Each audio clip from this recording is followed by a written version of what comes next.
gone home after you put that lap on hold.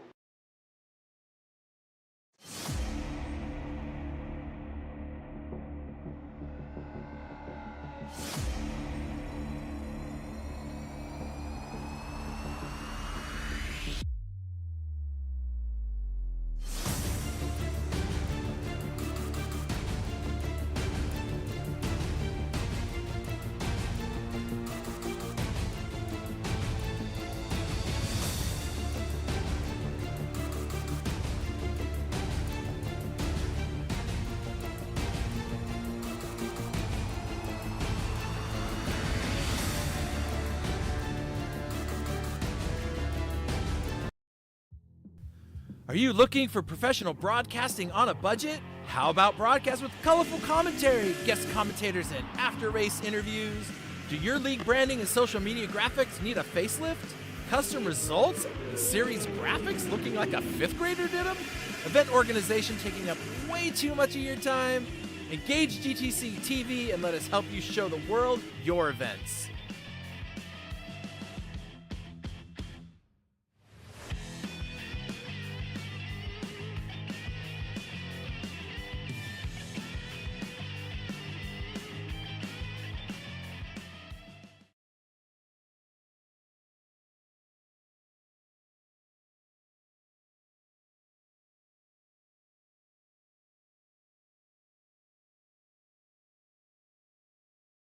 Welcome to Origin Micro, your go-to e-commerce superstore for IT hardware and consumer electronics.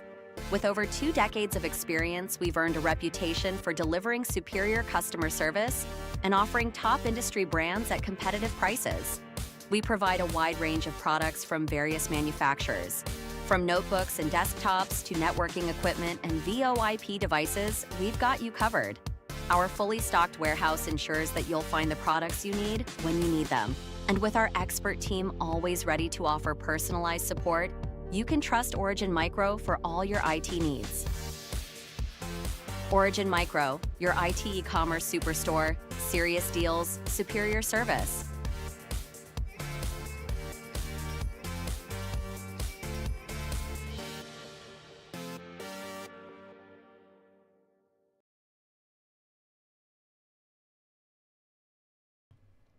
Hola a todos, sean bienvenidos a la fecha 7 de nuestro Manske Porsche Cup presentado por GT Champions. Están en GTC TV hoy para esta carrera de 60 minutos desde Mount Panorama en Australia. Muchas gracias a nuestro patrocinador Origin Micro, nuestro nuevo patrocinador PC Systems. Así que disfruten, den like, suscríbanse y comenten con nosotros en el chat.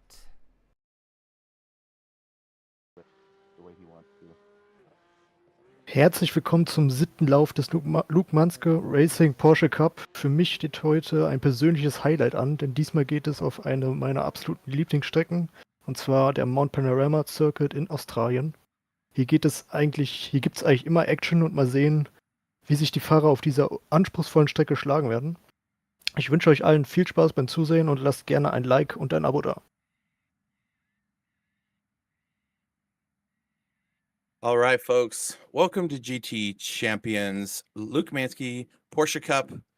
We're round 7 here at Mount Panorama, and it's a beautiful day on the track. Got ourselves about 14 drivers to rip around this place, which may be very welcome for them as they challenge themselves through the first several laps of this race. I think this is the track with the most amount of corners in our season, 23 of them, and not a single one of them are easy to do. So actually turn 19 is pretty easy coming out of Forest Elbow because it's just a kink. But yeah, it's Bathurst, people. Probably one of the most iconic and favorite tracks of most iRacers that are out there. It's the most challenging track, I think, that's in the game, because there's between turn 2 and turn 18, there's a wall everywhere. So it's super challenging. But we can see that in the Porsche Cup, it's a 2:05 by Harry King, back in 2023. The fastest we saw today was a 2:06.1 in practice. So, way to go, Harry! You fast, son. So, anyway, lot of crazy turns. I know some of the names. I don't know all of them. It's just my ADD. It just doesn't let me. It doesn't let me remember anything I want to do. But anyway, it's a long one. I think we might get maybe. Oh man, I don't even know how many laps we're gonna get. It's probably gonna be about 20 laps. No, not even that long. I don't even think it's gonna go that many. But they're gonna be in the GT3 Cup car version. No ABS, no traction control, but it's so fast and so fun. It's just really hard to break this car, especially coming down the hill. So these drivers are gonna be really, really careful. It's a very powerful car, and we're gonna see it. There will be at least a couple of guys that get a little too happy with the throttle, and that car is gonna come right around on them, especially when the car gets a little lift in it. Coming off, I can't remember the name of the corner picks. It's the left-hander with all the sand off to the right at the very top of the hill, like Skyline, maybe I think it's called. We'll call it that. But we'll call it that way. Hey, wait, I get to make up my own corner names if I want to. Yes. I forgot about that. You're the one. Yeah, you have that power here. There we go. I have the power. I'm like He-Man with a microphone. Let's go. All right. Well, that's me, Chris. You there. have the power. The power. I'll be doing your play-by-play and race direction. Jason Jeter, we call him Fry. He's not going to be with us today. He's that handsome, by the way. Is he that handsome, really? Yes, he is. Because look at that chiseled chin and that jawline, like, but the ears. He's just a so good much- listener, man. That's, yeah. Yeah, there it is. He's a good listener. Sure, let's go with that. Oh man! Of course, there's pics with the jokes in the background and all the pretty pictures and all of the pretty car angles we get to see. Etan, thank you for being around, buddy. He's super supportive of us here at GTC TV, so it's pretty awesome. But there's this weirdo that keeps showing up and hanging out with us from Germany. Yeah. It's Till French guy. Steiner. That wasn't a cuss word, was it? Did you cuss at me? I gotta sit down and have Till teach me all the German cuss words. They're probably super harsh too. They're probably like really mean ones, which is awesome. I want to learn them. Anyway, Till is our chief marshal and highlight reel documentor, and just the three of us together today are going to bring you this race from round 7. It's after this, guys. I do the drop rounds. So when this race is over, we will have the actual standings going into the final 2 races of the season. As it stands now, it looks like John Schwartz has got a pretty decent lead over TJ, who is running in 2nd. Anthony Lemmer is in 3rd. Austin Cobb, who's the newcomer, is in 4th. Not to be confused with Austin Cobb, who's in 6th. I love that. So there's our pro standings. Our pro-am standings, that one's a little closer. Andre Duna, David Griffin, and Jordan Navarro has made his way all the way up into 3rd. So he should have a good race today if he's here. And he is. Perfect. All right. And Rafael Rodriguez is chomping at his heels. So that 3rd place spot in the championship, nowhere near decided, right? So a lot of fun. And then, of course, do we have him here? Is Jamie here? Oh, Jamie's not even here. Yeah, he said he had work and he Oh, that's couldn't right, he has make it. work. Yeah. I don't think we have a single AM driver here today. We don't. So no change in the points after this round is over, except for any of the drop round information. And Jamie Fleming will lose a 1st place points, but he'll still be almost 100 points ahead of Ratchison. So not too bad. Hey, Luke Manske, we have your stuff on the screen. Luke Manske is our series sponsor for this race for the Porsche Cup. Go check him out, folks. LukeManskiRacing.com. real life and sim racing and real life racing fabrication to help you guys have a good time. So go check them out, lukemanskyracing.com. And looks like, nope, some drivers are still doing their stuff. So we're going to talk about my friends and the folks at Origin Micro. Man, these guys have really, you know what, Pix? I got to tell you, these guys have really come through for me in the last few weeks. Like, I have had some challenging projects and things to get done, and I just called Don over there. He's the president there at Origin Micro. I just call him up and say, "Hey, Don, I got to sort this thing out. What are we gonna do?" "I got your back, dude," and he gets it done. It's awesome. So, if you're in the IT industry, people, go out there. If you're a hardware person, these guys got tons of stuff. They have access to everything, and the pricing is really, really good. So go check them out, folks. OriginMicro.com. Tell them GT Champion sent you. Guess what, folks? We're going to welcome our new official sponsor, PC Systems. They're one of our faves. Oh, I finally get to see. I didn't even think it. Look, Richard and Bill's avatars. That's awesome, and it looks just like them. That's amazing. Good job, Pigs. I know you had help with that, but still, that looks awesome. So PC Systems, I know these guys as well, which kind of that's how sponsorships work. You got to know the people, right? But PC Systems, they do a lot of cool stuff. For me and for a lot of people, they are huge in doing call center work. They do a lot of different things, you guys. Like, I use them as kind of a white labeled 24/7 call center support for all the guest internet projects that I have at hotels or businesses where I need somebody 24 hours a day to answer the phone, so I don't have to, so I get to sleep through the night. Right? And these guys are really great. They work hand in hand with you.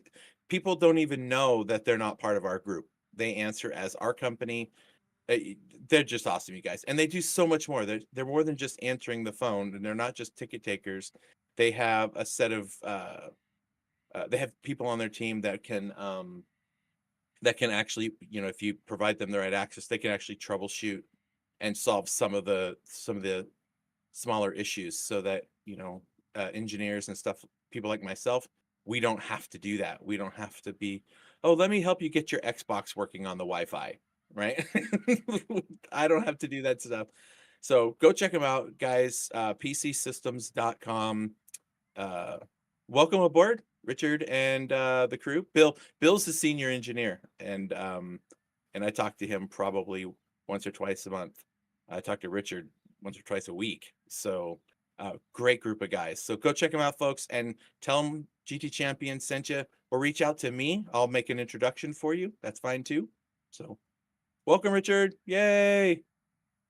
So it's nice to have an extra sponsor around to help us keep things going, so we can give the drivers a free experience, which is nice.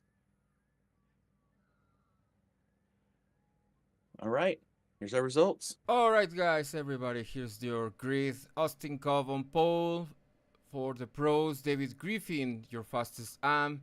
Then it's Jonathan, Rory, Drew, Florian, Anthony, Team, Trina Korn, Jordan Navarro. Followed by Rafael Rodriguez, Michael Piccinini, or as Chris would say, Michael Piccinini, Nick De La Rosa, and Andre Duna. So good luck to everyone, and we're almost ready to go, but not before this message from Chris. Good luck, guys. My head's not in it, so I'm gonna try and avoid. I can't do it, dude. Oh, do not worry, Chris. Just want to say,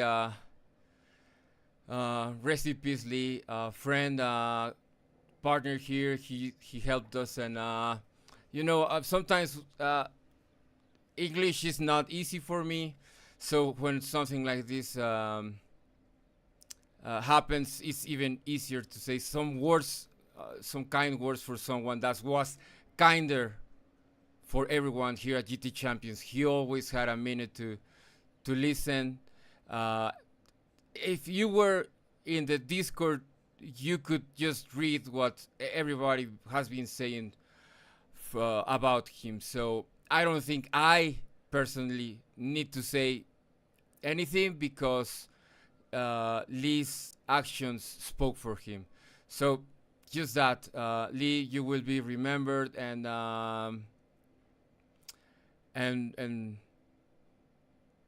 rest in peace, Lee. And I hope there's lots of driving and whatever you are, lots of racing. So you'll be remembered, Lee. And thank you, guys, and let's enjoy the race. I'll say this: at least he got to go out while he was racing, which is something he absolutely loved. He spent a lot of time in the sim racing community, and everybody liked him. So,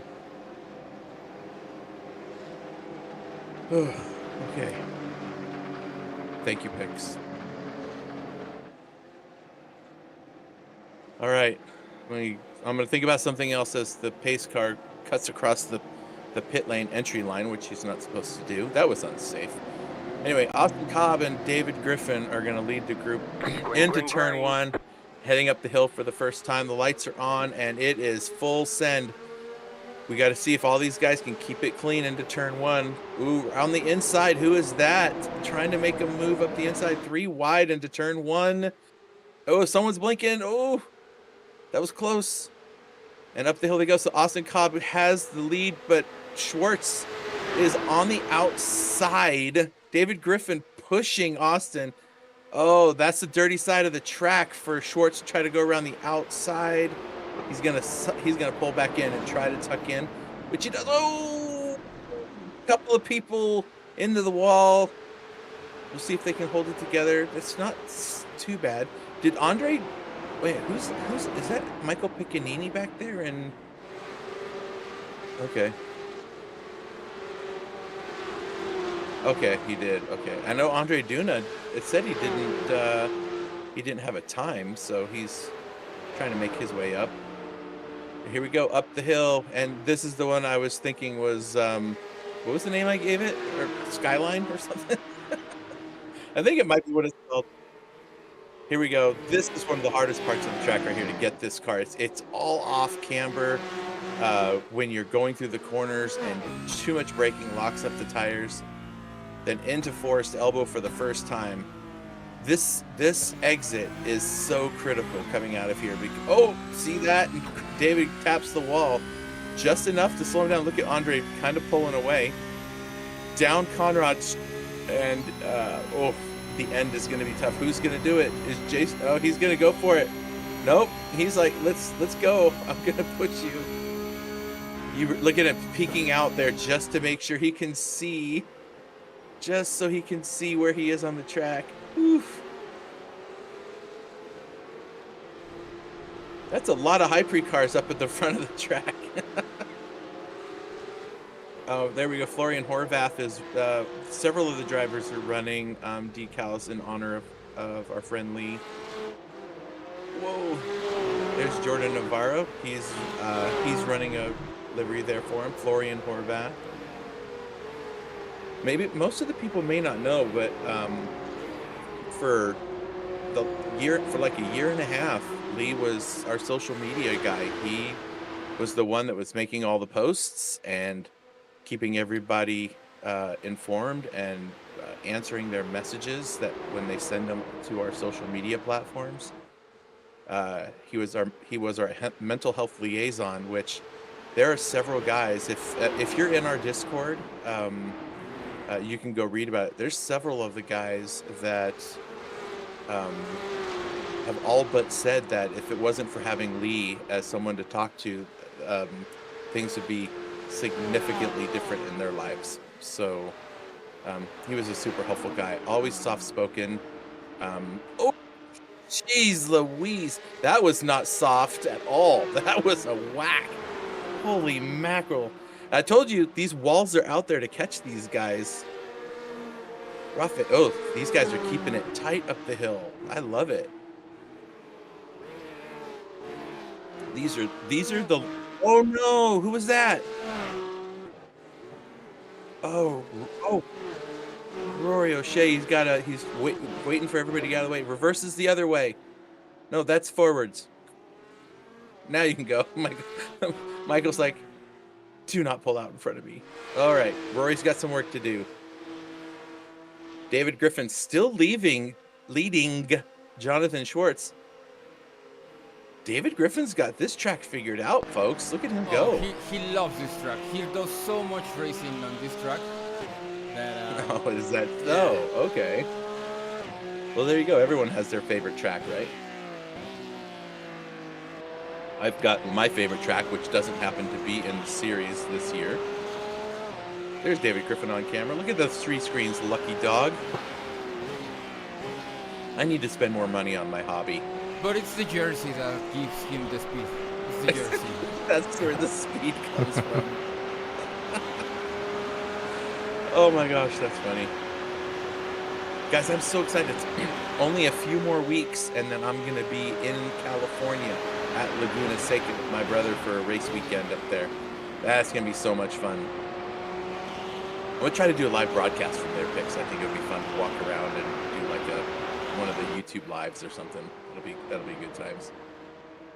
Jordan Navarro, 3rd in class, just right there behind Andre Duna, who is 1st in the Pro-Am class. I love that livery. He's got the spider webs on there, the RWB. RWB is the Gran Turismo racing team that I started out with. Cut my teeth in sim racing with those guys. And that's a great tribute livery. I love it.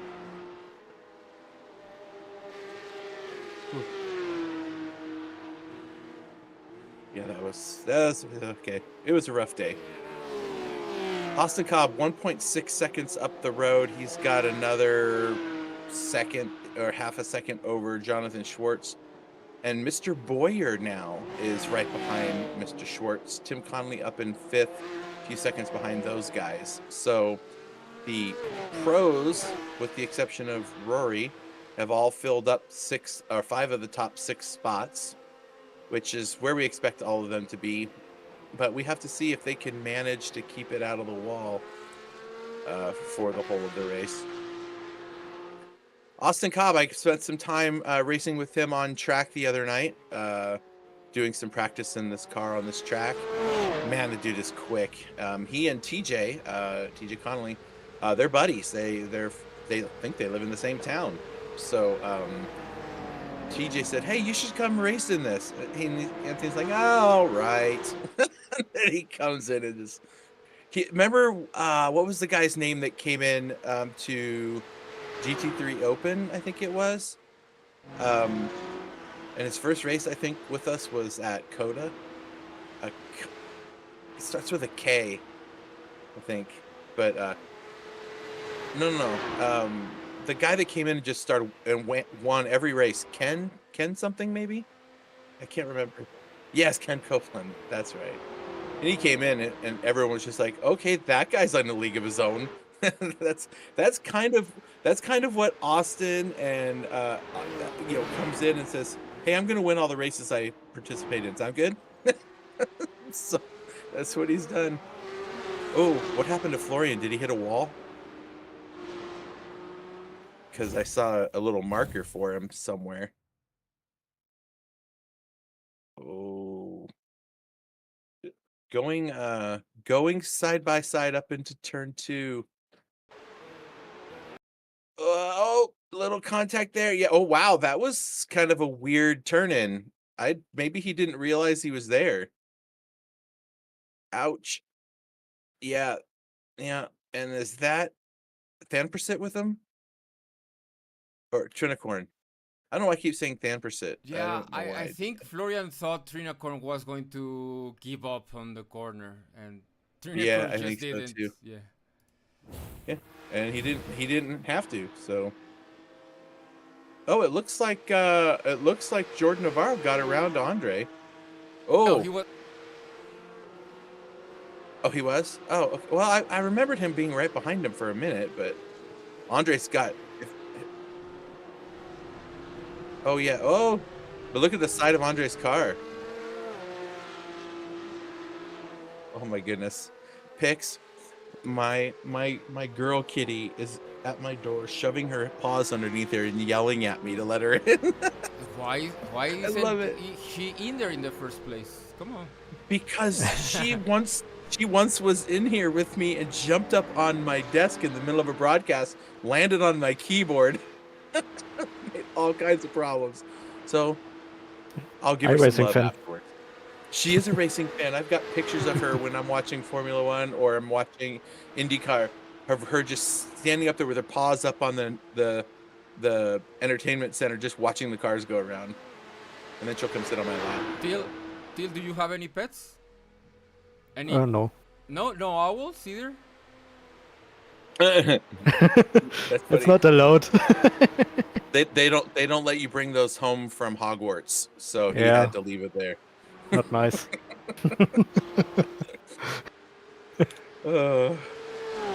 David Griffin, something happened to him too. He's all the way back in 6th now. Wait a minute. Was that yeah, because he was up there racing with John Schwartz, wasn't he? Oh, that'll do it. What did I tell you? Somebody's gonna go around and they're gonna hit that gas pedal a little too hard. Ugh. David, I mean, what are he you kept- doing? He kept the Pro-Am lead, so it's not the worst thing. That could Yeah, happen. but the Pro-Am lead is him and that guy right there. Exactly. Yep. So the pressure to keep that spot little bit harder now because Andre has been so strong in the Pro-Am class. That is for sure. Ooh.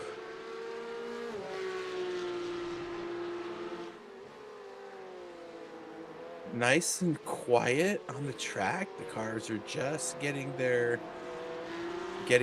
feet wet. Their tires are nice and warm. Brakes are all nice and warm. And there is Florian right behind Michael Canini. There's M&Ms on that car. I'm sure of it. Yeah, I see the green M&M. Yeah.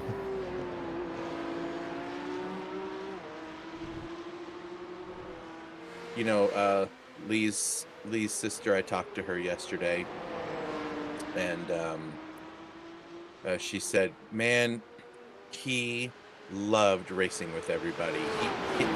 He had he had some physiological issues that made it near impossible for him to work.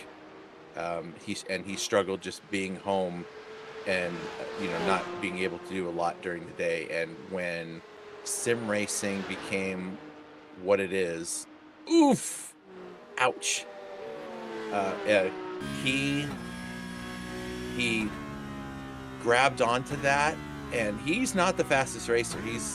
He has never really been able to get it all put together, but in some of the events he's fast and some he's not, but he just loved just being there and talking with everybody and being a part of the community, so much so that he wanted to help. He would reach out to me and be like, whatever I can do to help. It's like, that's awesome. And I think that's what this community is all about at GT Champions is we're all a bunch of guys and a couple of gals that we love racing, but a lot of us we don't have a lot of friends outside of sim racing communities. Some people find it difficult to make friends. Some people have a difficult time just finding time to make friends or spend time with friends. But in sim racing, Nobody judges you. Oh, we judge you bad when it comes to how you drive. That's just part of the deal, right? Oh, we're gonna tear you up when you make a mistake, but when you need someone to talk to, there's always somebody there. Always, it's awesome.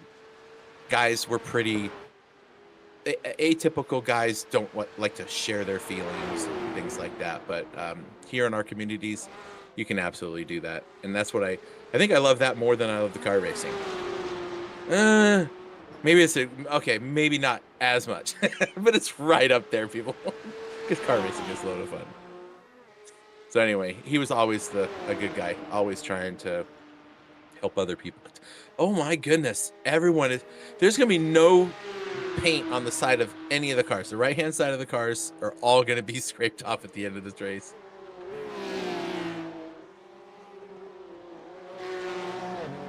Anyway, she was gonna send me some interesting tidbits about him that maybe people didn't know, and I'll be sharing those in a coming event. We're gonna do a live event where everybody can come, and we're just gonna do some different racing, different short little sprints and stuff, and just get in our whole community on an open mic, and all of us just talk and share stories and reminisce. It'll be good. Here we go. Mr. Boyer throws it up the inside and gets the work done and up into second place. Wow. Okay. Mr. Boyer has some skills to pay the bills. Now, maybe Jonathan just let him have that one. Unless he had a slowdown, which is highly unlikely. That's what killed him last race, remember? It was the last two corners, and he had to give the spot to Austin because he got a slowdown penalty. He had to bleed it, and Austin was able to get around him. Wow.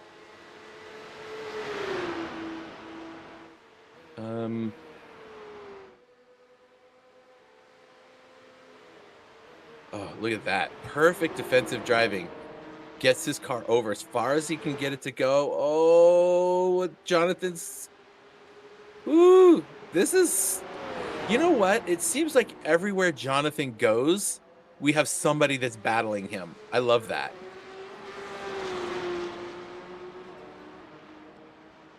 Like, can we go inside of Jonathan's car? As we're going around all these windy bits, look at how much track he can't see. Like, he's got to go, all right, I think I remember the turn-in point's right about here, and the braking point's right about here. He's got to brake a little sooner, just in case the driver ahead does. He's got to give himself some open space, and what he needs to be is a little bit closer than this. And if he can get right about there, coming out of Forest Elbow, he can get a good run into slipstream. Oh, this is going to be... he's a little too far back to make it. But look at that, man. Damn, Drew got a good run out of there.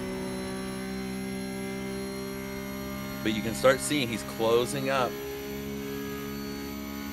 just ever so slightly. That is my corner that kills me, guys. That one right there at the end of Conrad. It is so hard for me to I can get the braking and get into the turn, but I never can get it turned enough, and I always go off the track coming out of the corner. These guys have it. These guys are handling their business.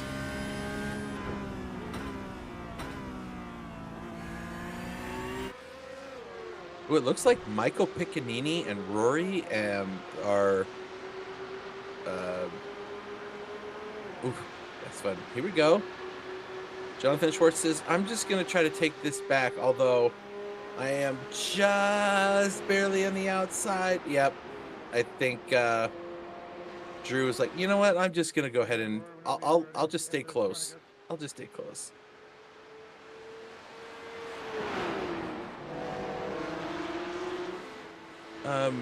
I see Trinicorn is way back there. Did something happen to him? I was looking on the... Oh, okay. I was looking on the map, and he's just way back there. Maybe he pit or something. Anthony Lammer. Oh, are his decals missing too? Oh no! Oh, ouchie mama, yeah. Oh, yeah, Anthony's all his decals are missing. I wonder, we did have some weird stuff going on with trading paints this morning, folks. So that's probably part of the reason. Trinicorn has got a few little wrinkles in the back end of that car. Shouldn't be too much trouble. But we're in replay mode, so something went wrong. Oh no! Yep. Ow. Owie. Don't tow. Try to go. Try to go. Michael Piccanini started dead last. He's gained a couple of spots. And here we go again. Oh, guys, I hope this happens the whole of the race. This is going to be awesome. Meanwhile, Austin's like, yeah, you guys keep doing that. you just keep doing that. Keep yourselves busy. I'm just going to slowly eke out a 7-second gap over you guys. You know, sometimes that's what gets gets some of these drivers. You get out front, you get a little complacent, right? You get kind of bored. Hear me out. They're not bored, but I'm like, you're doing the laps, you got no pressure on you. So what you do is you start pressuring yourself. I wonder if I can get another 10th out of this lap, right? Get a little bit more of a gap. And so they're pushing the edge all the time because it's like, well, I need something to challenge me because there's no cars around me, right? And that's when the drama happens. And I've seen it so many times, and I've heard it from drivers so many times that that's the kind of stuff they run into. They get in their own heads and they decide to try to beat themselves, and they end up crashing the car. And this is a track that is not forgiving, that's for sure. Ouch! Sparks flying off in the back of Drew's car.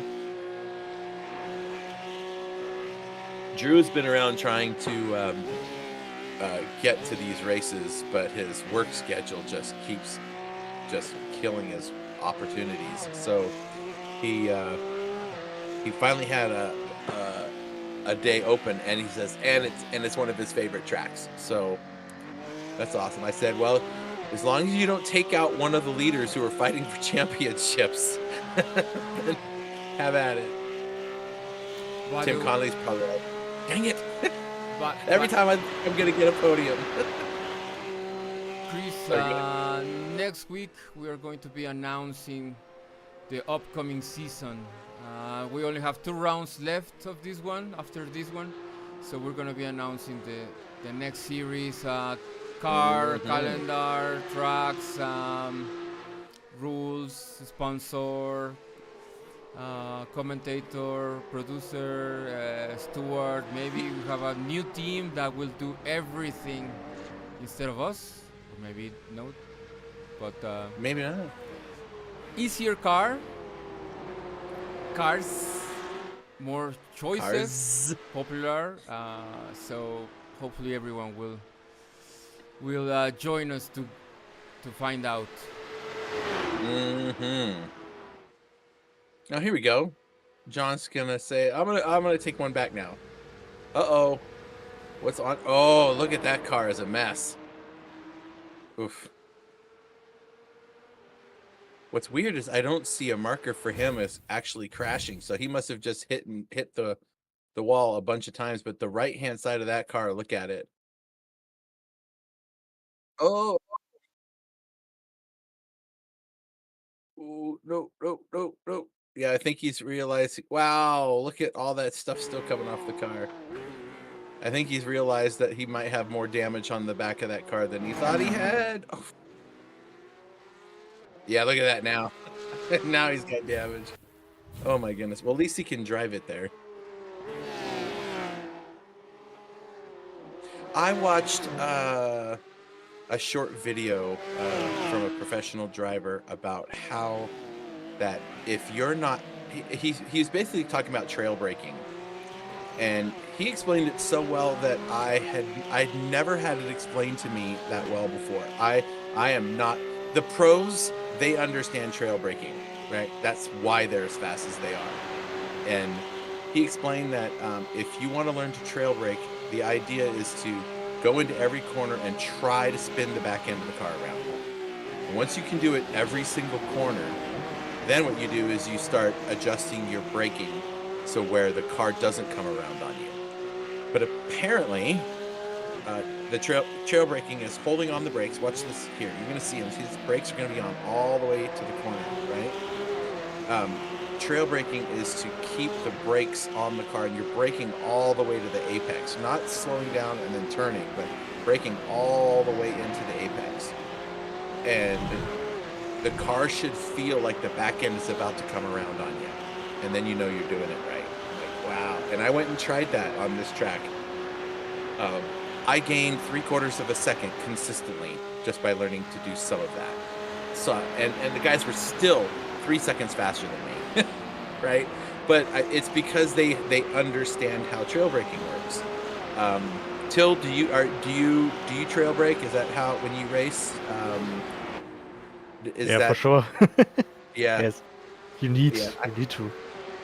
Yeah, I know you're fast, so that's why I was curious. Like, if you explained trail braking from a perspective of somebody that knows how to do it properly, did I explain it pretty close, or? Yeah, I would say yes. Okay. There are also many videos on YouTube to some guys who are explaining this, like Suelio Almeida and these guys. There are a lot of good videos if you want to learn it.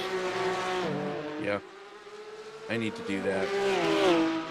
Mostly I just need to be able to spend more time actually racing the cars, because practice makes perfect. That's what they say. Man, these guys. Do you have anybody else fighting? Now, these guys are pretty much the closest ones, right?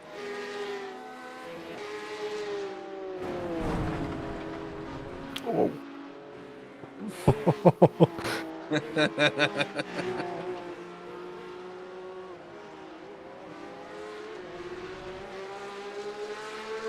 I'm sure we're going to see plenty more passes. We're only 25 minutes into this thing. These guys have made, I think they've traded positions nearly every lap. So, but I think both of them are getting a feel for each other. And these two guys, I think, know each other. So it should be interesting to see how they race around each other. They've been really clean with each other. I think what is trying to happen here is they're both passing each other to see, where can I get around this person? How can I, do something about this? Because when it comes to the last lap, see, the first X number of laps in the race is just about surviving and staying in touch with the guy that you want to beat. And then the last lap is where all the work happens, right? So, because there's so many places to overtake in this track. But Dave Griff's got a nice, comfortable 10-second lead over Anthony. He's, about 5 seconds behind TJ. I swear, TJ hasn't gotten onto a podium this whole season, has he? I have to go check the stats. But every time he thinks he's going to get there, like, he's running in fourth right now. But he'd be running in third if Drew wasn't here. It's just like one thing after another for this poor guy. I'm going to go look for, I want to see what his standings were as far as TJ goes.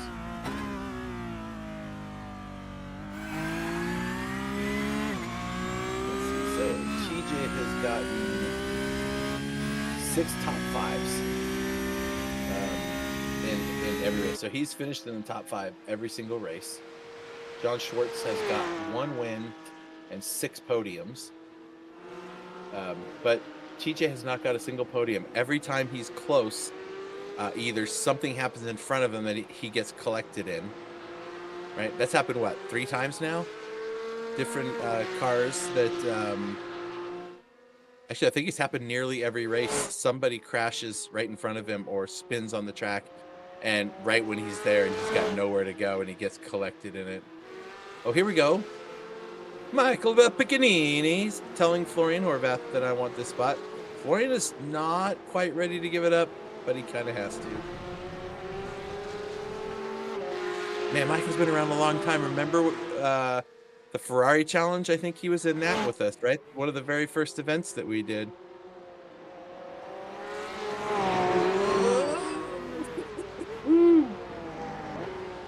I love it. Oh, yeah, I saw that coming right there. Oof. Oh, no. Oh, my gosh. What was that? No. Andre Duna's gonna squeeze on through there. What was Michael trying to like yell at him with his car?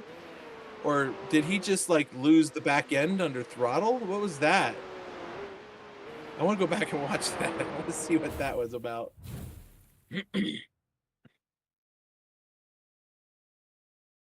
Oh, that was a come on, jerk. And then he took himself out doing it. Yikes. Yeah, I was gonna say, well, there's an incident ticket we're gonna see later on today, I'm sure. Yeah, Florian just stuck his nose right in there, like kind of late, and I was like, ooh. But anyway, Rory is trying to climb back up. He's got about, what is that, about 4 seconds to the guy up in front of him? Like 3.5 seconds, somewhere around there. Oh, that's his victim. But that's okay. It's not for class. Man, Raphael's really come into it the last this season. He's really doing well in this car. I'm glad to see it. He's been around with us for a while. Jordan Navarro, our newcomer, I think he started with us in the International GT Series where we did the multi-class GT3, GT4s. That's when he started. And and then I think he was in the F4 Cup that we did, the Sim Race City F4 Cup. Wait, Anthony looks like he's got damage to the front end of his car. Because his wheel was sticking out. Like my Mustang wheel was sticking out in the last race. Oh, how'd that race go last night? The Envy race. I wasn't able to make that race for various reasons. It was the 90-minuter, wasn't it? The long one? Yeah. Good race. Lots of battles. Interesting strategy. And I think it was a nice change of pace for Envy, mixing it up with some 45-minute races, 60-minute races, now a 90-minute race, and guys had to exercise their strategy muscle. So interesting. It was a good race. Awesome. I'll have to go back and watch it. Oh, hey, Fry's here. Hey, Fry. Fry says it was a good race. So, you know, Till, you could just say hi to Fry on here. You're allowed to talk. I'm not. I won't do it, Chris. I won't do it. You can't make me. Howdy. Yes. Howdy. I just pictured him with his big ears, his square jaw, in a pair of Daisy Duke shorts, a halter top, and a piece of wheat sticking out of his mouth. That's what I just pictured. Basically a sexy version of Daisy Duke, but Fry's face, which is scary. I'm not sure how. Why do I say that stuff out loud? Hi, Fry.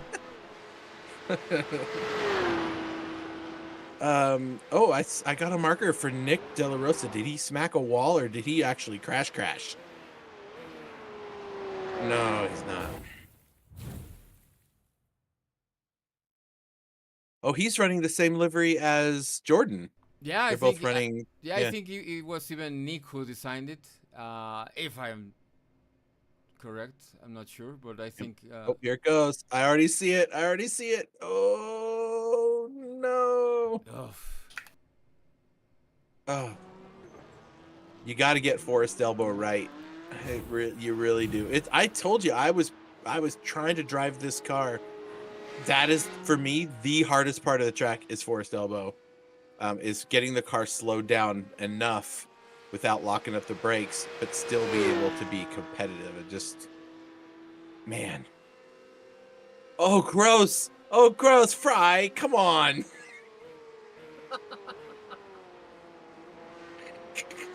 Oh, what the heck, dude? What are those little tiny yellow bananas? What are they called? Oh boy. I called that one the blue corner. For the blue corner, because I get it. Everything's blue. Makes sense. Austin now 10 seconds up the road. His last lap was a 2:07.2. His best lap is a 2:07.10 or 2:07.1, right? He is he's gaining tenths of a lap at every lap over these guys. The top 5 are all running 2:07s. That's their best laps. So they're definitely showing the rest of the guys how to drive. Now, Trinicorn, Michael Piccanini, they're running my kind of lap times. The 2:10s, 2:09s. That's about where this old fart lands when he's trying to drive this car on this track. Hey, you know what? The picks you were hinting at, what we're going to be releasing shortly. And what's nice about the next series coming up is everybody loves the type of racing that we're going to be bringing in the next series. Oh, you are getting the cameras, boy. Let's go. Hold on. I want to shut up. I want to listen to the cars.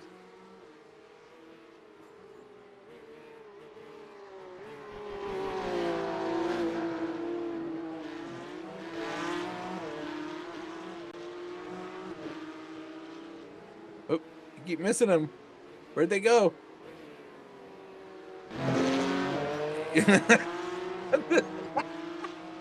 So fast. They're faster than the camera, faster than the speed of light. Anyway, people are gonna love doing the racing. So we're gonna have a lot more participation because we will. And we'll explain more as we come up through the season. Or come up to the season.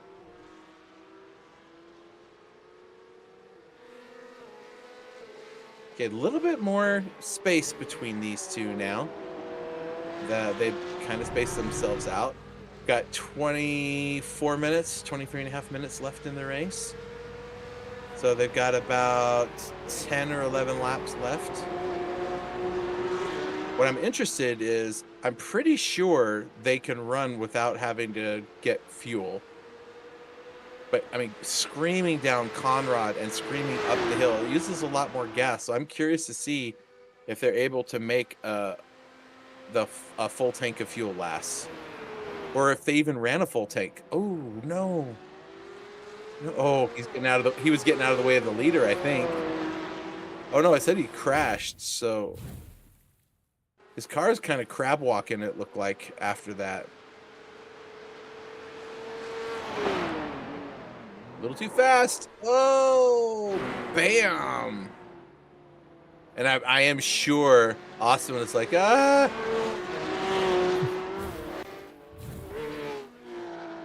Yeah, they need to make cars sturdier. You should be able to smack into a wall like that and just keep racing like nothing happened, right? Like, build the cars better. Maybe if they start building these Porsches in the United States, they'll come out better. Till's like, screw you. Oh, whoa.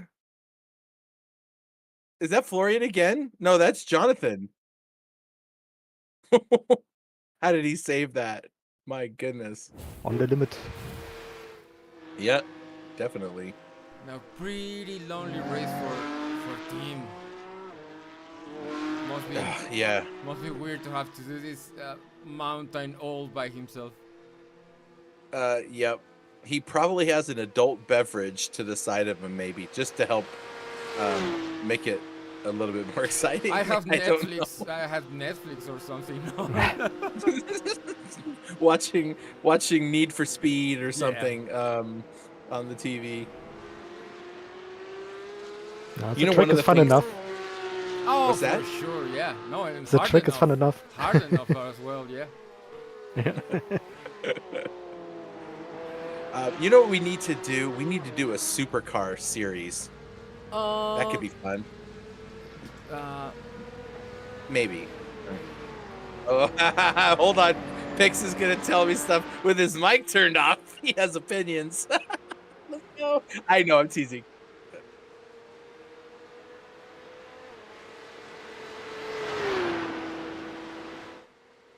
Oh, I'll tell you.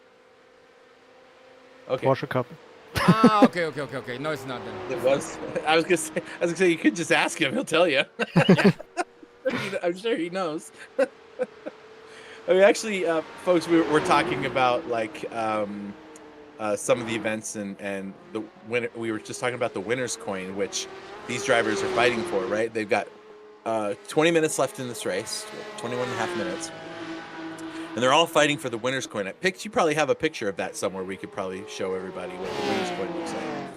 But you could go to our website, gtchampions.com, and under the About section, there's a part that talks about the awards. And these winner's coins, and that's exactly what they look like. I took a picture of. That's the one I have in my little display case.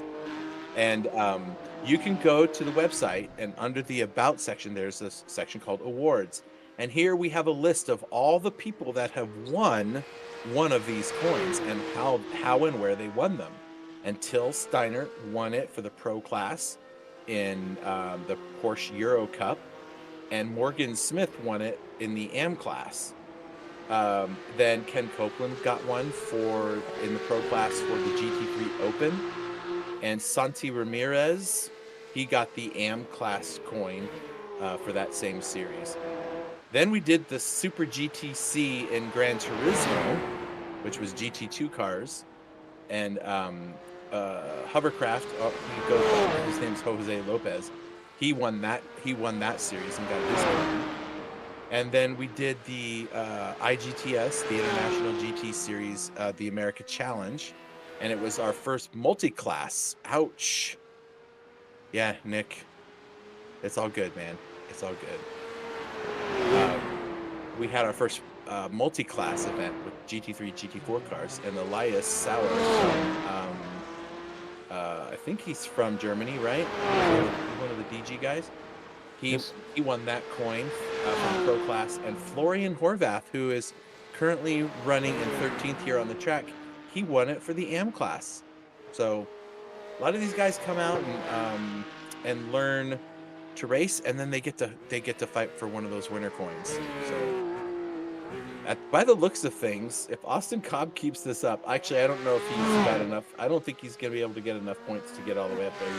He's 100 points from John Schwartz, so he's not gonna beat John unless John doesn't show up for a couple of rounds. But he is only 30 points behind Tim Connolly, and he's closing the gap. Anthony Lammer is only 5 points ahead of Austin right now, and Anthony Lammer is, you're right. So it'll be interesting. I think we're gonna see Austin Cobb moving up into the podium places for the championship in the Pro class. Now we still have to do drop rounds, and that'll happen over the next 48 hours. But yeah, we're close to giving a bunch of coins in the next few weeks. World Cup. Yeah, 3 of them. Yeah, World Cup, MX5, and this, and that's. Well, that's 6. That's 7 coins altogether. Yes, exactly. Because each class is earning a coin, so it's a bunch of coins. Yeah, we're gonna have to order some more. I don't think so. We don't have to. No. I'm just kidding. We still have plenty. We do. Yeah, I've got the box right here. You can hear me opening it. I've got like, I still have like, let's see, 5, 6, 7. That's gonna leave us 7 coins. Wow. Okay, maybe we do need to get another one going. Okay, so picks. Oh, there's that. All right. Notes for our next meeting. We're gonna need to sell a lot of burgers to buy those coins. Well, hey, that's what we have. The folks like Origin Micro, Luke Manske, PC Systems, all of those sponsors help support us in being able to do this kind of stuff. And make the driving free for the drivers. That's the key. Trying not to have to, you know, I don't want to involve money with the drivers. I just think an award and getting to come and race and just showing who you are, that should be enough. I don't want them to have to pay for that. Because imagine if you're paying, well, like for instance, let's say Michael Piccinini and Florian, and both of them paid to be in here and they're battling for points, and then that kind of incident happens, right? Changes everything when there's money involved, right? So I just looked over at my chat from Till. Nom nom nom. You know what's really funny is there's up here in Spokane, Washington, where I live, and I don't know if they're anywhere else, but there's a gas station chain around that's like the convenience store and gas station, and it's called Nom Nom. Nom, and which is funny because you just said nom nom, and that's what they call it. It's purple and white, and they're everywhere. Marketing genius. Yeah, smart. Are you saying you're a marketing genius? Is that what you're saying, Till? Yes. He is. Just read what he wrote. A burger with M&Ms on the inside. Till, that's disgusting. Wait, what? Where did he write that? In the chat. In our chat? Oh, I don't see the burgers with, am I missing? Oh, there it is. Okay. M&M burger. That would be weird. You know what?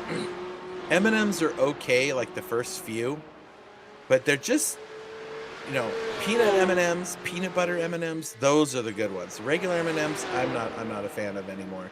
They're just too, like, I don't know, it's weird. Peanut butter. I think we don't have this in Germany. You don't have peanut butter M&Ms? They're basically think so. they're instead of chocolate inside, it's peanut butter. Okay, no.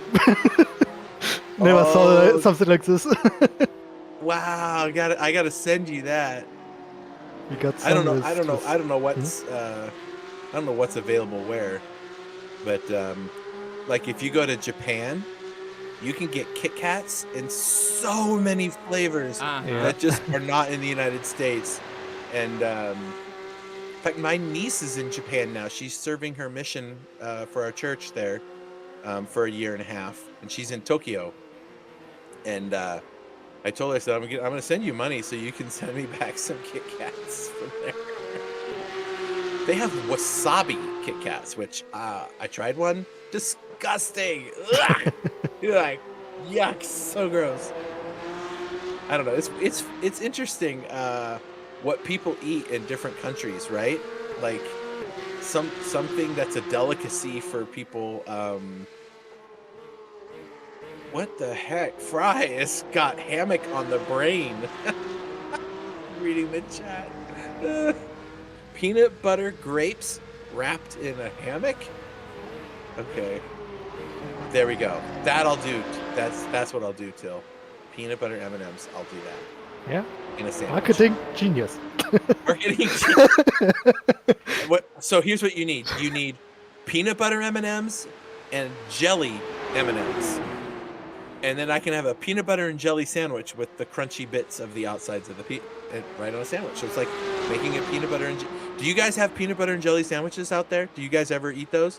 Not really. For years. You know it, but But you don't eat those much in Germany? no, it's not really a thing here. That's funny. We love us some peanut butter and jelly. Yeah. And me, I like peanut butter that's crunchy, so it's got bits of nuts in it, right? Like, so when you bite into it, you get some crunch.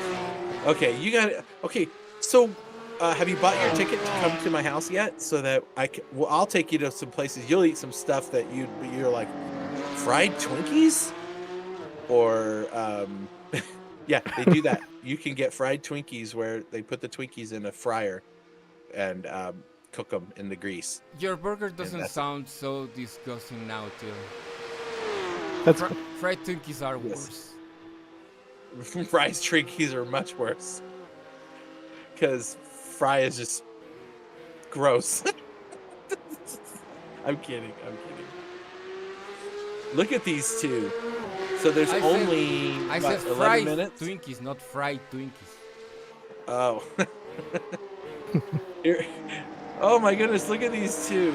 Oh, it's just one move after another. Oh, these guys are gonna be great in the interview today. Oh! if they don't crash. I know. Every corner is like I kind of hold my breath, my butt cheeks clenched together, and I. Oh. Yeah, fried Twinkies are awesome. I had. Oh, here we go. They are really putting the pressure on each other through these laps. This is so much fun.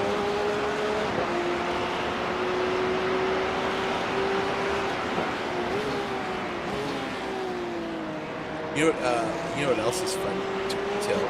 Is pretty much any piece of meat that you ever eat, wrap it in bacon. And That's American. Oh, did you see that wall tap? That sent him way back. But yeah, and if you're having bacon, you just wrap it in bacon. Like bacon around anything is so good. Bacon. Bacon. Yep. David Griffin making a move. That's for position on track, but not for the class. Is that Tim Connolly right behind him? It is. That's right.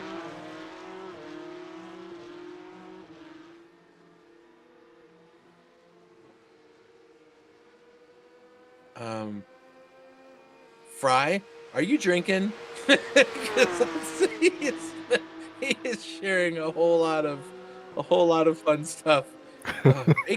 Bacon does not need to be alone. Bacon is God's gift wrap for food. That's how I look at it. Okay, so he said, "Hey guys, what I want you to do is I want you to take this pig, and I want you to take this part of it and put a bunch of salt in it, and then just wrap it around all the foods you eat, and it will make everything better." And that's my take. Anyway, you know what my picks? You know what my wife bought the other day? She was tired of us trying to save the bacon grease, because bacon grease is great. Bacon grease is great to save, to use for, in place of butter. Like if you're gonna cook eggs and things like that, you can use the bacon grease, and you can reuse that as the, instead of butter. And she bought this little canister, got a lid on it, but between the lid and the canister is a filter, like a metal screen, and you just put it there, and you just pour the hot bacon grease into the thing, and the grease goes through, and the screen captures the big pieces, like the larger pieces, so you get nice clear bacon grease. And then you just rinse off the screen and then put it back in there, and you leave it there on your counter, and your bacon grease just sits there in the little jar. Then anytime you need it, get a spoonful of bacon grease, throw it in the pan, and fry it with your eggs. If you haven't tried fried eggs with the bacon grease, you haven't tried anything. I mean, it's so good. Okay. So try that next time.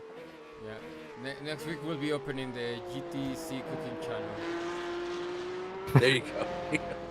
Okay, Nav, I have to agree with you, buddy. Why you are talking while racing is beyond me, but chocolate covered bacon is nasty. I had that at the fair a couple years ago. I was like, ooh, chocolate covered bacon. I took one bite and I was like, ooh.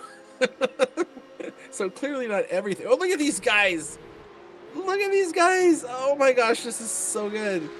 Oh, wow. Let's go, guys. They're giving us a lot to look for in this.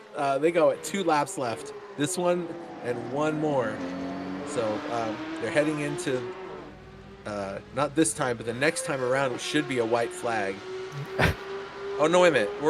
No, I'm sorry. They got a couple more laps to do. We're only 53 minutes in. They got 6.5 minutes, so yeah. Oh my gosh, this is gonna be good. The Mick GTC only bacon burger. Really, only bacon without a bun. Okay, so the burger, cheese, lettuce, tomato, onions, pickles, No. ketchup and mayonnaise, and then wrap all that in bacon? No, only bacon. okay, Bacon and so bacon. The burger is just a handful of bacon? Yeah. But it looked like the burger.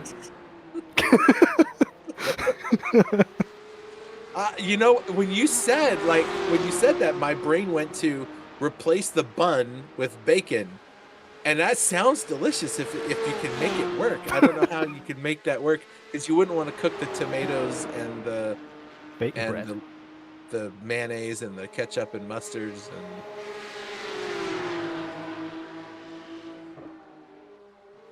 There you go, bacon roll. Bacon sushi rolls. No. No. Although it is way better than that spinachy seaweed garbage. Oh, I can't stand that stuff. I saw how they make that. Not a fan. If you ever want to find out the foods not to eat, start watching how they make food. And then there'll be a lot of foods you won't eat anymore. Oh, I'll give you a perfect example. Chicken nuggets from McDonald's. Okay.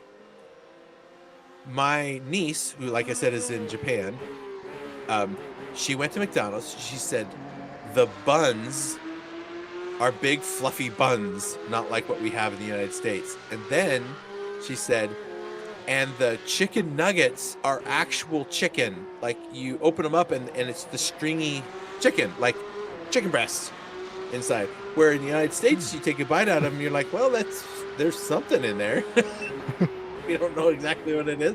It could be chicken. It could be a lot of things mixed together. But she said there's an actual chicken in there. And I think that happens in a lot of countries where the countries would say you can't serve that kind of garbage here. You gotta serve something at least that resembles what you're saying it is.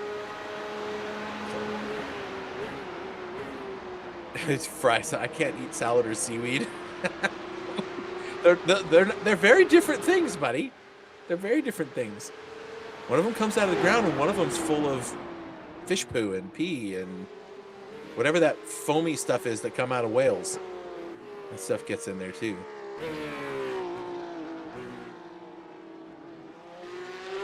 Oh yeah, this guy. You forgetting about this guy.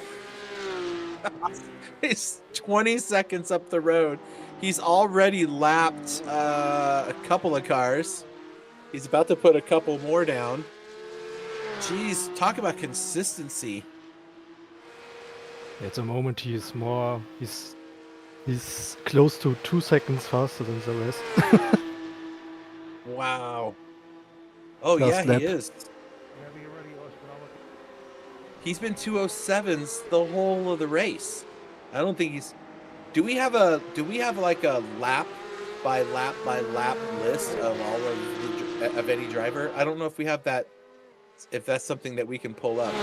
I don't know. I haven't asked Pix that before. I don't know that I've ever asked to see what were the last 10 laps of this driver. I can show you 4. There's just so I don't show you 10. Like, I mean. Oh, I see. The I can last show 4 you laps. 10.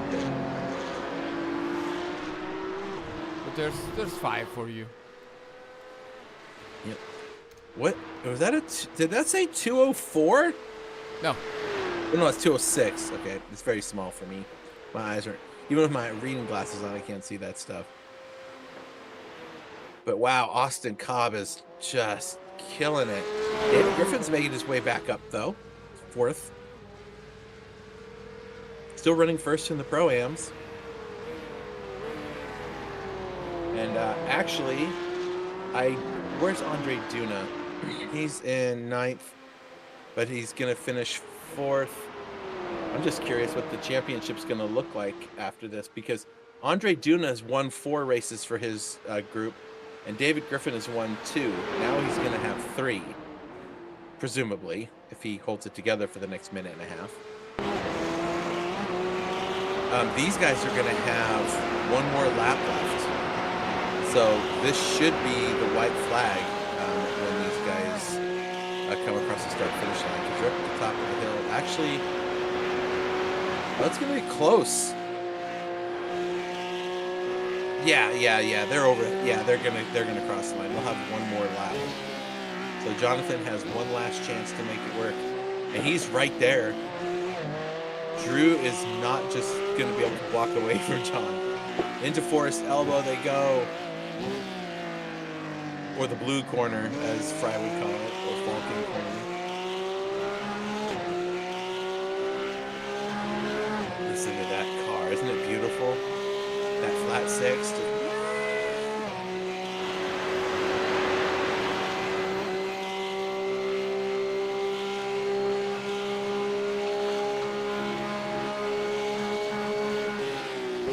Listen to that thing whining out. Whoa!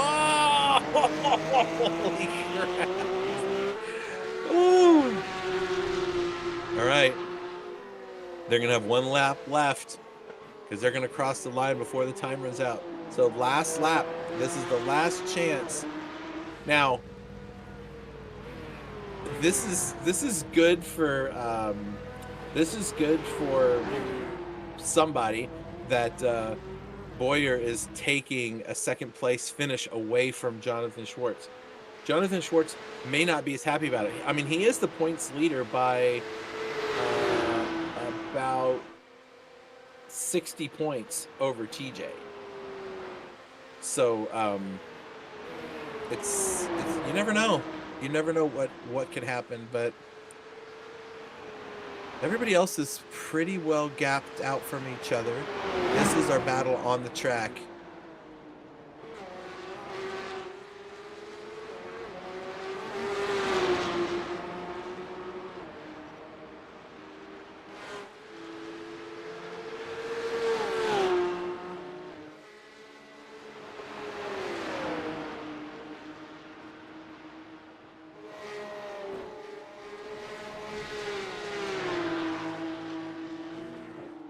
Oh, somebody went off the track right in front of those guys. Oh, who was that?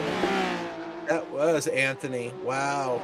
Right in front of the race leaders. Good God. Well, leaders, true. 2nd and 3rd. You'd think that we're watching the battle for 1st, but this is the battle for 2nd. The battle for 1st, that one was done a long time ago, 20 seconds up the road. In fact, the race leader is going to be coming around to the final corner here any moment. Yep, there he is. Austin Cobb from Alabama is going to come across the start-finish line and win yet 1 more race. That's crazy. He's doing really, really well. Good job, man.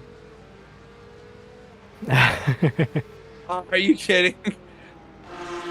Oh, did he cross the line, right? Yeah, okay. Okay, good.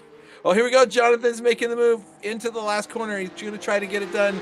But no, it's going to be close. Oh, that was awesome. That was really great. I wish they used the start-finish line that's at closer to the middle instead of right there. But look at that. David Griffin comes home 1st in his class, 4th on the track. Not too shabby, guys. Woohoo! TJ's like, yay! I finished the race without somebody taking me out. Whoa! Rory just throws that car in there. He's not battling anybody. He just went flying around Jordan Navarro. He's like, I'm so mad.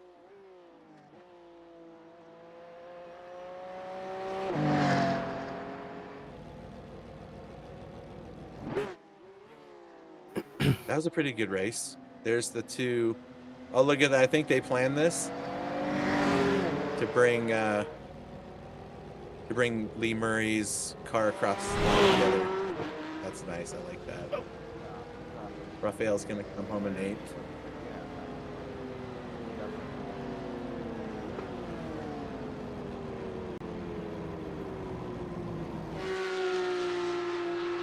Awesome.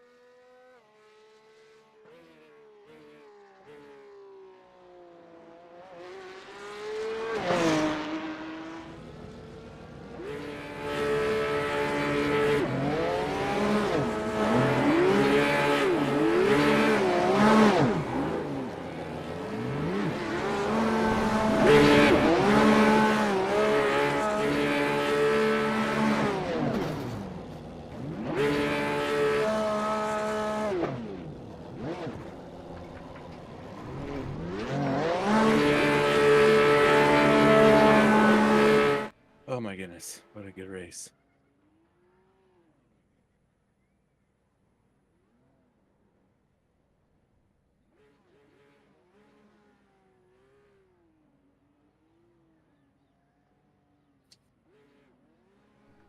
All right, so Austin Cup.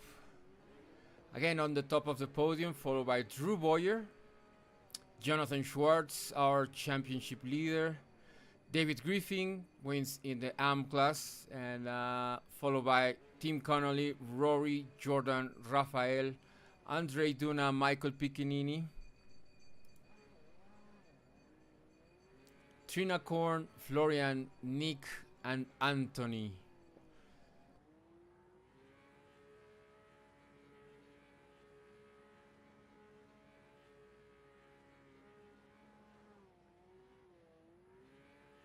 That was a fun race. We're gonna be talking to the guys here in just a few moments. In fact, I think they're about to all join us further forward and than like jump in here with us. There we go. I see Austin is here, David Griffin's here, John Schwartz is here. What we don't have is Drew, but we're gonna start with John. We're gonna start with David Griffin, buddy. Way to go, man! You clawed your way back. It's an unfortunate mishap partway through the race, but at least you got to hold the position for first in your class, man. Way to go! Right. Yeah, I got into turn one a little too, I guess, too fast. Got off the brake a little too early, and the rear end wasn't wanting to grip, and so it just went on me. But once tires got warmed up, I was able to just sit there and focus and put in some laps. I was able to catch TJ, which I was surprised because TJ's fast. And he repaid the favor that I gave him last race or the race before where I let him by. So that was nice. Well, if he wasn't fighting you for position, so had you been in the pro class fighting him, that might have been a different story. Right. Same as it would be if the tables were turned again. Yep. Absolutely. I was very shocked that Duna wasn't up here racing with me. He was on the track, but he was very uncharacteristically out of touch this race, which was interesting. I'm not sure what. Yeah, I know, because last race he said he was looking forward to this one, and this is the first track that I've been in this car where it feels like a GT3 car. It felt normal. Okay. That way, I was able to push harder on this track than other tracks because the car felt like the GT3R. Interesting, because I felt the exact opposite when I was driving it the other night with Austin and TJ, because I was like, I hate this car. This thing's terrible on this track. Well, I love this track too. This and Nürburgring Nordschleife are my two favorite tracks, drivers' tracks. I got you. Awesome. Well, good job, man. Congratulations. Thank you. Awesome. Any shout outs before we let you go wipe the sweat off your brow and grab a slice of pizza? Yeah, shout out to my team, Hypre, and to SRC, SimRaceCity.com. Go visit them. Awesome. Thanks, man. All right. Have a good day. Congrats. All right. So, Jonathan Schwartz, you had one heck of a battle with Drew all race long, buddy. That was a lot of fun for us to watch, man. Tell us what was going on there. Well, I guess I'm becoming the king of losing these exciting battles. I don't know what's going on for versus Austin. Now it's Drew. I mean, it's super fun to be driving, racing with these guys. Definitely fun battles. Trying to find a way to just come out in front on the final lap, and at least I would say in this instance, it wasn't like I made a mistake. I would just say in this case, Drew just outdrove me in that final lap. I was just trying to give everything I could, and he was able to just defend well there, and so. I felt it would have been a miracle if I was able to get around on the outside of the final corner. Don't think that's ever been done. All I could have hoped is that they moved the finish line later on the front stretch, and then think I would have had it. But yeah, kudos to Drew for keeping it as clean as he could. I was just having so much trouble in practice, especially with the wing. I felt like I could keep the car consistent, but I couldn't get good pace. And so I raised the wing in practice to try to just keep the car out of the wall, which I still ended up getting 10x by hitting the wall a bunch of times. And I'm just happy I didn't get a meatball since I kept getting the wall at the top of the hill in the double left-hander. So just really hard, especially when you're behind some dirty air, to not understeer there. So um, yeah, to keep the car alive after I thought I would have gotten a meatball, I'm pretty happy with that. So, definitely, I would say in the future, could have considered removing a little more wing and then just taking that extra risk of getting in the wall, but still having a bit more top end. So, yeah, I guess I just had to balance the risk and reward there. And so I felt like I was definitely better than Drew, like in the first half, especially in like the slow speed corners and out of turn one. But that was probably because of the wing, and then he was able to get me on the straight there, and I just was trying my best to get alongside, which happens sometimes, but not every time. So, yeah, Austin was just on another level, so kudos to him. And yeah, just I, I'm trying to think if there's anything else I could have really done, and I just gotta give a shout You out to do Drew. what you do what you can do, man. And for those of you that listen to Jonathan describe about his wing and everything else, that's the pro level stuff. Guys like me were like, whatever, the wing, I don't know, just don't hit things. These guys are talking about minute changes to the wing and to this and to that to get those extra tenths. And just it's amazing to watch you guys race and make it look so much easier than it really is, because you guys are on the edge constantly in these cars. And just super impressed by the way that you guys drove cleanly and respectfully around each other. You guys got little elbows out here and there, which is perfectly normal for racing, and I love that. And yeah, great job, man. Yeah, one other thing to mention in terms of those small changes, it was like any time that Drew overshot a corner just a small bit, it wasn't only helpful for me to get a good exit, but it was also like, okay, well, now I can anticipate how I should move the brakes forward or back because it's going to be easier to lock up as the car gets lighter with fuel. So those are just the small things that I felt allowed me to continue being in the fight rather than if you just keep the brake at a constant pace as the fuel starts to wear off, you might end up falling back. So honestly, I appreciate Drew making those small mistakes. That way I could learn from them and try to stay in contention. Yeah, nice job, man. Congratulations.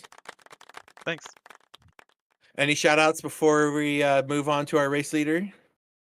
I'll give a shout out to a mystery sponsor. This is a bit weird, but I may or may not have tried out some new pedals for this race with about 24 hours notice. So, not going to give a brand name because I don't have any good or bad comments yet. I need to have a little bit more time.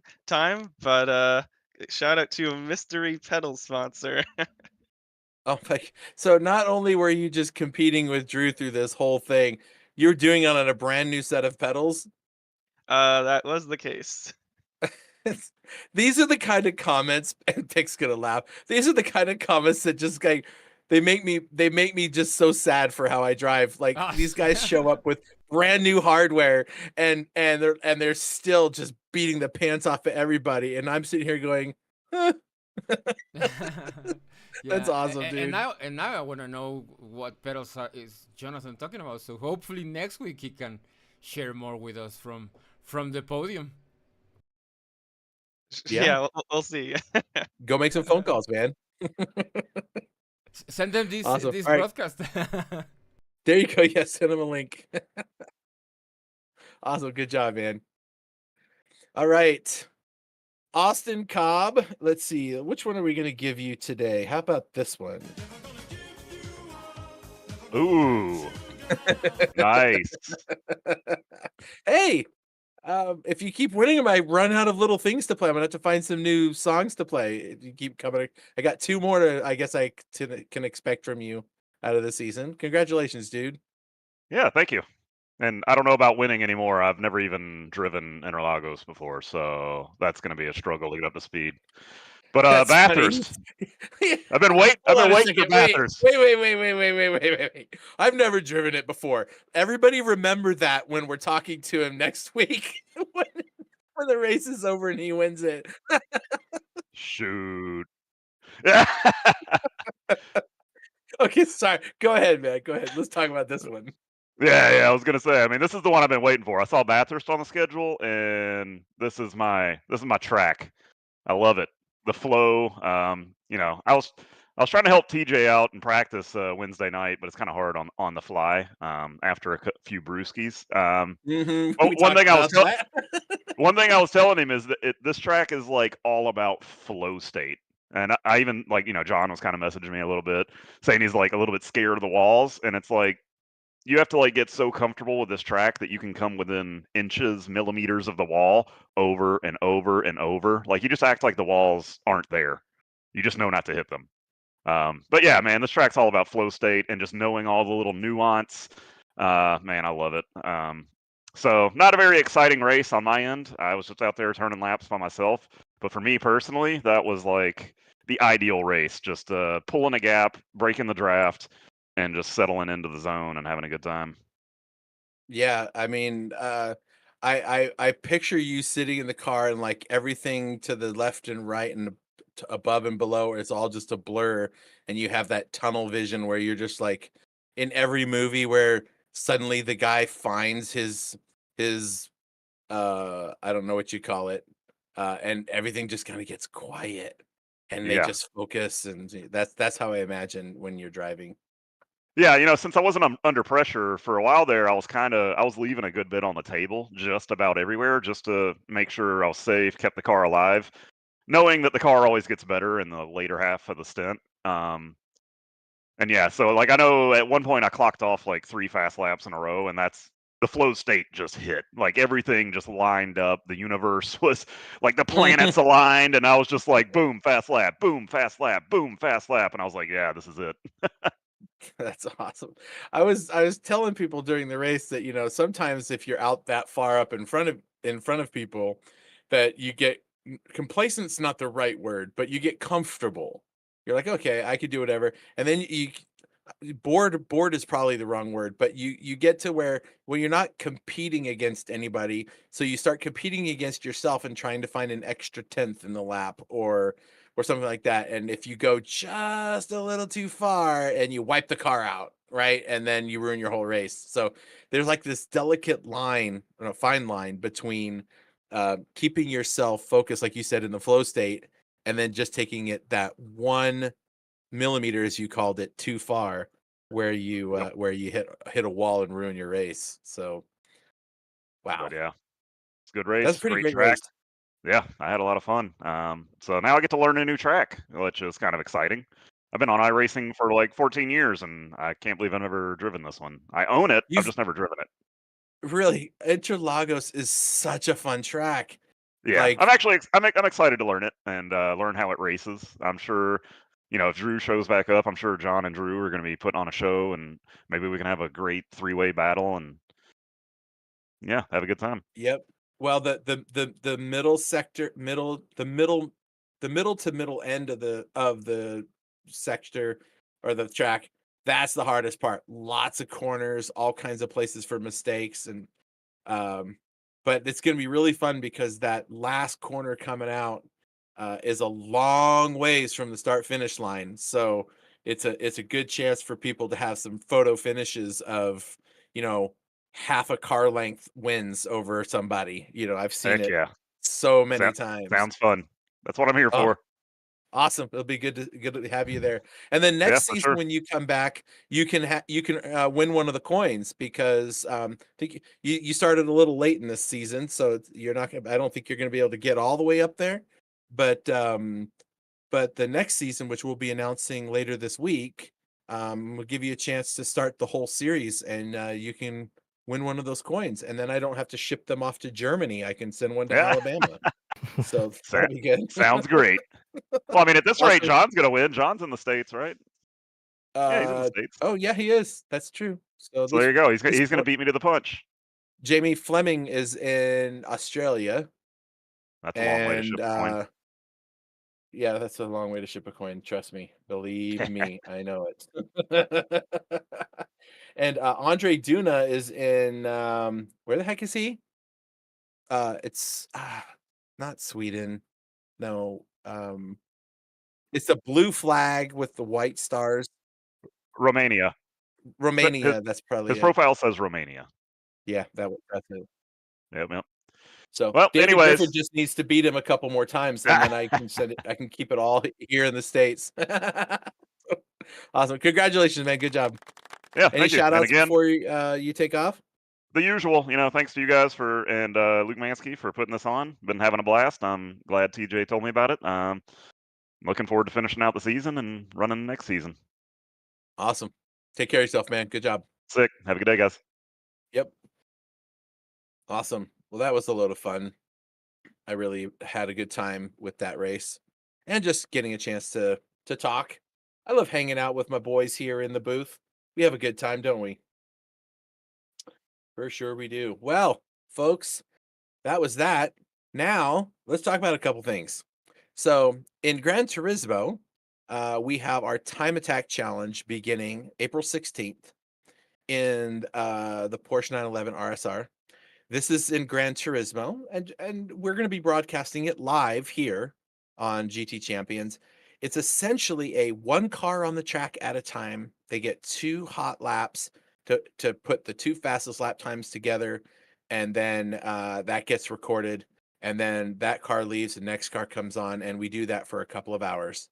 And it's a load of fun. One of our biggest, most attended events that we have is the time challenges for and the qualifying sessions for World Cup, and we're doing it simply just like that.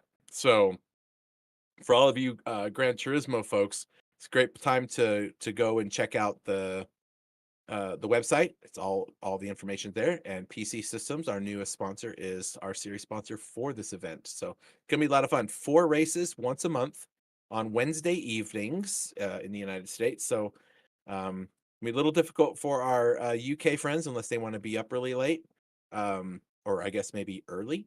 I don't know how it works. So it'll be a lot of fun. So check that one out. Let's see, what else do we got? Picks. Oh yes, that's right. Today, World Cup round 11 at Spa in the McLaren 650 GT3 car. This is also in Gran Turismo. This will be broadcasted live by our very own Tatiana Noel, who will be doing the broadcasting of that race.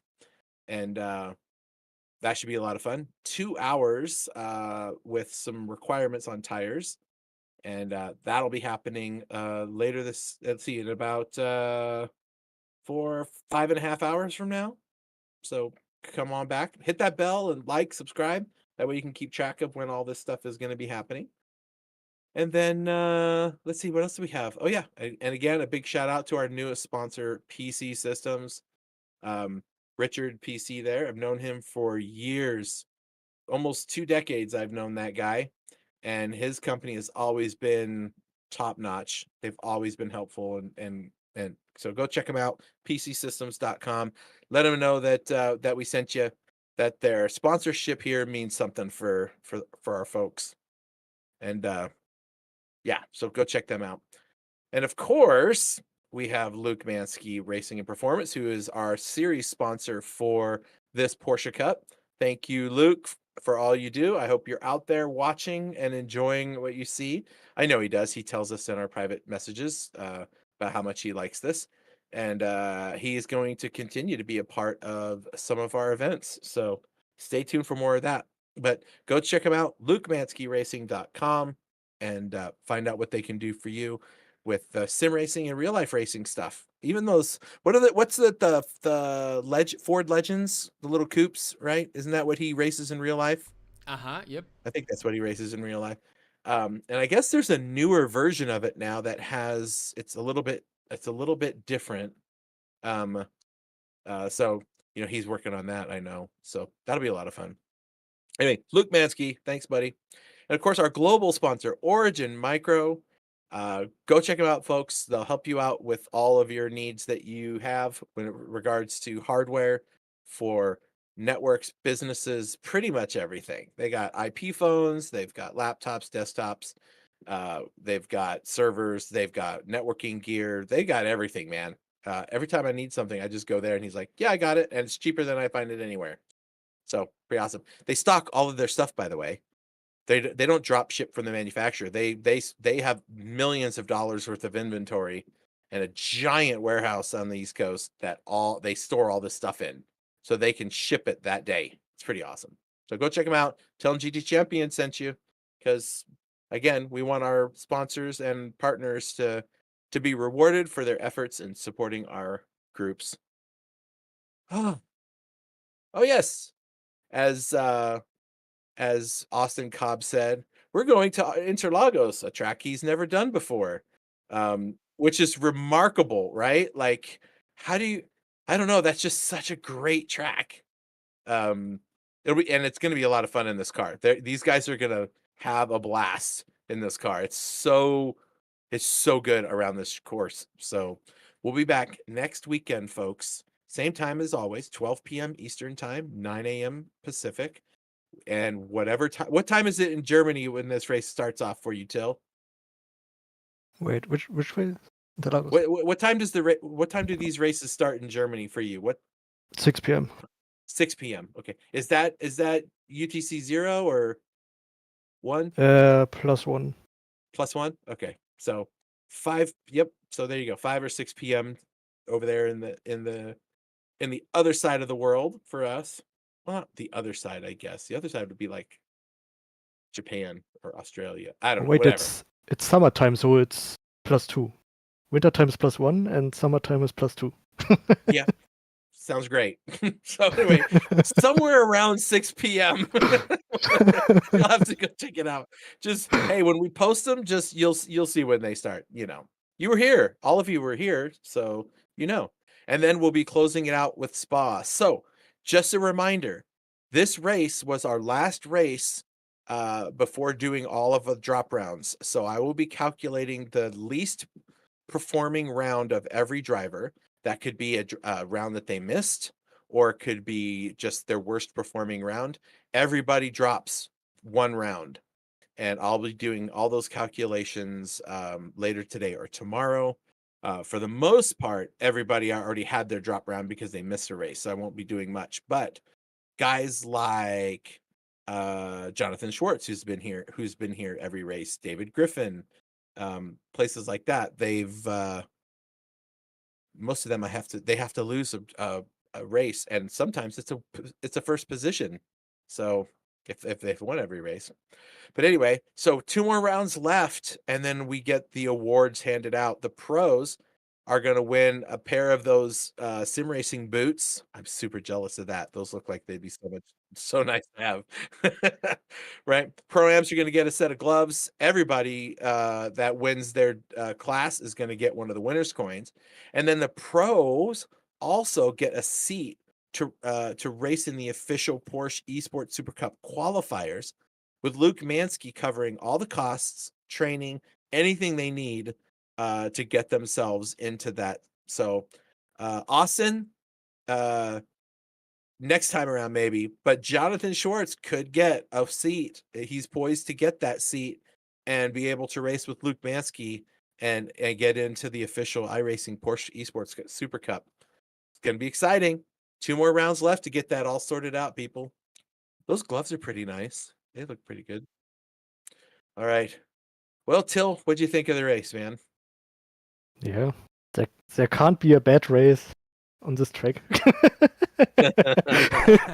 Yeah. Okay. So lot what of you're action. saying is you really like this track. Yeah. That's awesome. So, what are your Awesome. thoughts on our next week's track? Yeah, really Interlagos. bad. Sorry? Really bad. Really bad. Really bad? Oh no. Compared to that, to Mount Panorama. No, Okay. Oh just my joking. You're he's basically saying the Yeah, really Masters other is bad. like a diamond, everybody else is like Yes. poop. So yeah. Awesome, Till. Hey, Dude, thanks for hanging out with us dude, again, buddy. I want to know your thoughts on Rainbow Road. What do you think about Rainbow Road? Isn't that from Mario Kart.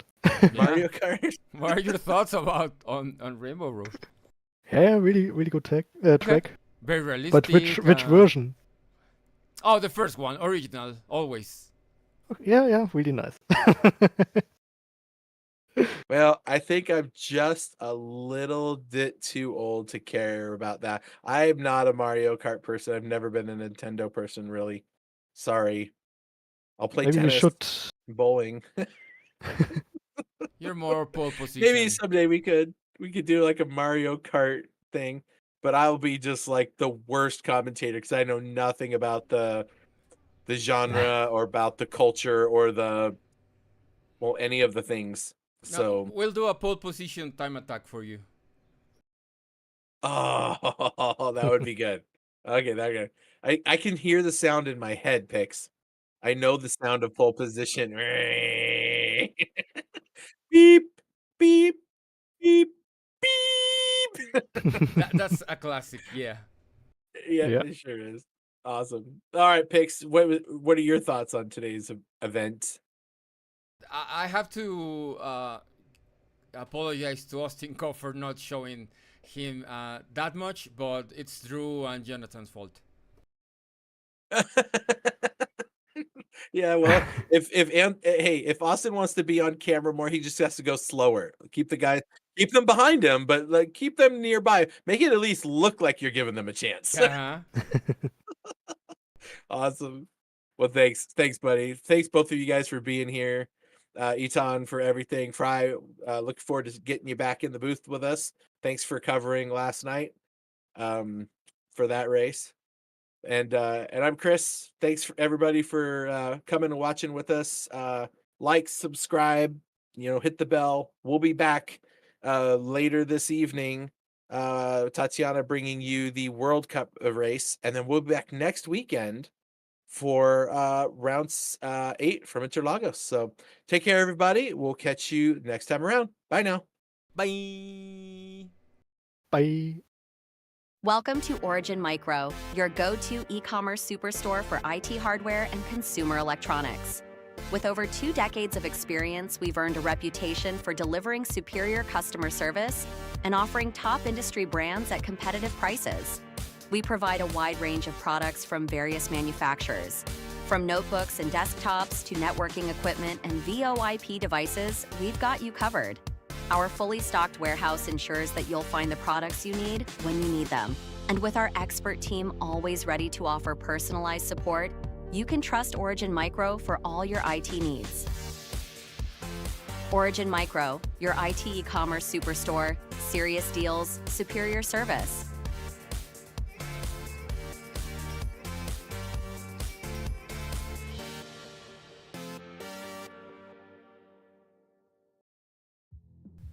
Are you looking for professional broadcasting on a budget? How about broadcast with colorful commentary, guest commentators, and after-race interviews?